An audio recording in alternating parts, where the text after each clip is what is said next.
Ooh.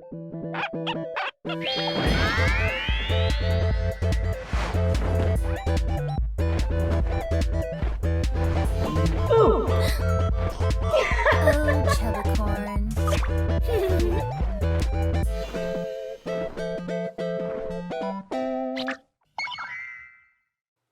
Hi, I'm Mistersaintamant, and today we're going to draw another Poses from Comics, this time from my friend Kit Seaton, written by her sister Kat. It's called Norroway. Really cool graphic novel. So you draw the head and the gesture line with the torso on top. And then we're going to build the arms. You notice how the shoulder to elbow, it should be the same length as from the elbow to the wrist, and the hand is extra.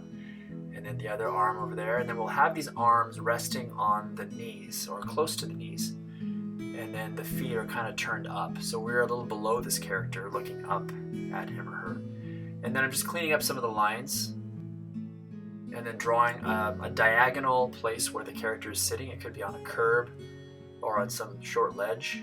And then a bored expression. And it's just going to solidify that line there, and we're pretty much done. I hope you enjoyed this. Be sure to slow it down if you want it to be a little bit easier to follow.